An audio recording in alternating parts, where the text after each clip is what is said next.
જય શ્રી કૃષ્ણ। મારી ચેનલમાં આપ સૌનું હાર્દિક સ્વાગત છે। આવતીકાલે મોહિની એકાદશી વ્રત છે, તો આજે આપણે વ્રત ઉપવાસના દિવસે ફરાળમાં બનાવી શકાય તેવો સાબુદાણા બટાકાનો ગરમ નાસ્તો બનાવીશું। જો થોડી ઘણી પૂર્વ તૈયારી કરીને રાખી હોય તો આ નાસ્તો બનાવવામાં ફક્ત 10થી 15 મિનિટનો સમય લાગે છે, તો વિડીયોને સ્કીપ કર્યા વિના એન્ડ સુધી અવશ્ય જોજો।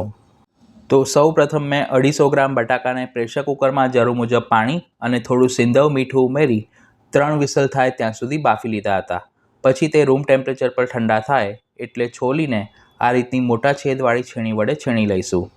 જ્યારે પણ તમે બાફેલા બટાકાનો ઉપયોગ કરીને કોઈપણ નાસ્તો બનાવતા હો ત્યારે તે ઠંડા થાય પછી જ તેને છીણવા અથવા તો મેશ કરવા, જેથી તે બિલકુલ ચીકણા ન પડે। આ રીતે બધા બટાકાને છીણી લીધા પછી તેમાં 1 વાટકી એટલે કે અડધો કપ પલાળેલા સાબુદાણા ઉમેરીશું। ખીચડી માટેના સાબુદાણાને મેં 3 કલાક અગાઉ પલાળી રાખ્યા હતા, જેથી તે સરસ ફૂલી ગયા છે। તેમાં 1/4 ટીસ્પૂન મરી પાવડર અને નાસ્તાને ક્રન્ચી બનાવવા માટે 2 ટેબલસ્પૂન અધકચરા વાટેલા શિંગદાણા ઉમેરીશું। તેની સાથે તીખાશ માટે 1 નંગ બારીક સમારેલું લીલું મરચું, સ્વાદ પ્રમાણે સિંધા લૂણ મીઠું અને ખટાશ માટે 1/4 ટીસ્પૂન આમચૂર પાવડર ઉમેરીશું। તેની સાથે 1/4 કપ બારીક સમારેલી કોથમીર ઉમેરી ચમચી વડે બધું જ સરખું મિક્સ કરી લઈશું। જો તમે ફરાળમાં કોથમીર ન ખાતા હો તો સ્કીપ પણ કરી શકો છો। પછી તેમાં બાઇન્ડિંગ માટે અડધો કપ શિંગોડાનો લોટ ઉમેરી મિક્સ કરીશું। શિંગોડાના લોટના બદલે તમે રાજગરાનો લોટ અથવા તો માર્કેટમાં જે મિક્સ ફરાળી લોટ મળે છે તે પણ ઉમેરી શકો છો। આ લોટ ઉમેરવાથી જે નાસ્તો બનાવીશું તેનો ટેસ્ટ પણ સારો આવશે અને તળતી વખતે તે બિલકુલ ખુલશે નહીં, એટલે કે તેમાં બાઇન્ડિંગ સારું આવશે। શિંગોડાના લોટનું માપ મિશ્રણમાં જે પ્રમાણેનું મોઇશ્ચર હોય તે પ્રમાણે તમે ઉમેરી શકો છો। આ રીતે બધું જ સરખું મિક્સ કર્યા પછી આપણે જેમ પરોઠાનો લોટ બાંધતા હોઈએ છીએ તે રીતની કણક તૈયાર કરીશું। આમાં આપણે બિલકુલ પાણી નથી ઉમેરવાનું। હવે સહેજ તેલવાળો હાથ કરી તેને સરખું કેળવી લઈશું। અત્યારે આપણે જેટલું માપ લીધું છે તેમાંથી 2 થી 3 વ્યક્તિને સર્વ કરી શકાય તેટલો નાસ્તો તૈયાર થશે। હવે મેં આ ઓડિકો બેગ પેપરને ચોપિંગ બોર્ડ ઉપર પાથર્યું છે। આ 100% ઇકો ફ્રેન્ડલી અને રીયુઝેબલ પ્રોડક્ટ છે। જો તમારે તેને ઓનલાઈન બાય કરવું હોય તો લિંક મેં નીચે ડિસ્ક્રિપ્શન બોક્સમાં આપી છે। આ પેપરનો ઉપયોગ કરવાથી તેને તેલથી ગ્રીસ કરવાની જરૂર નથી રહેતી।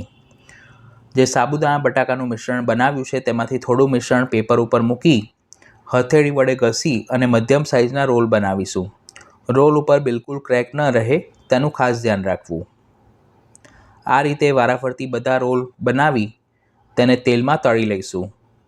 આ સિવાય પણ બીજી 200 કરતાં પણ વધુ ફરાળી રેસીપી મેં ચેનલ પર પોસ્ટ કરી છે, જેના પ્લેલિસ્ટની લિંક ઉપર આઈ બટન પર અને ડિસ્ક્રિપ્શન બોક્સમાં આપી છે। તેલ મધ્યમ ગરમ થાય એટલે કઢાઈમાં સમાય તેટલા રોલને તળી લઈશું।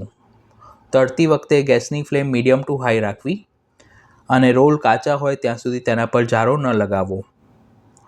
નીચેની બાજુથી રોલ થોડા લાઇટ ગોલ્ડન બ્રાઉન રંગના થાય એટલે થોડી વારે તેને જારા વડે ફેરવતા જવું અને બધી બાજુથી એક સરખા ક્રિસ્પી થાય તે રીતે તળી લેવા। આપણે બટાકા બાફીને અને સાબુદાણા પલાળીને લીધા છે એટલે એકવાર રોલને તળવામાં ફક્ત 2 થી 2.5 મિનિટનો સમય લાગે છે। ઘણા લોકો સાબુદાણાને પલાળ્યા વિના જ કાચા જ ક્રશ કરીને પછી તેમાંથી ફરાળી નાસ્તો બનાવતા હોય છે, પરંતુ તેમાં જો તમે તળવામાં ધ્યાન ન રાખો તો તેમાં તેલ પેસી જાય છે અને ખાવાની મજા નથી આવતી। ગરમા ગરમ ફરાળી રોલને મેં ગ્રીન ચટણી અને દહીં સાથે સર્વ કર્યા છે। તો આ રેસીપી તમે ઘરે જરૂર ટ્રાય કરજો। વિડીયો પસંદ આવી હોય તો તેને લાઇક કરી પોતાના ફ્રેન્ડ્સ અને ફેમિલી મેમ્બર્સ સાથે શેર કરજો અને ચેનલ પર પહેલી વાર આવ્યા હો તો આવી ઉપયોગી રેસીપીઝ જોવા માટે તેને સબસ્ક્રાઈબ કરવાનું ન ભૂલશો।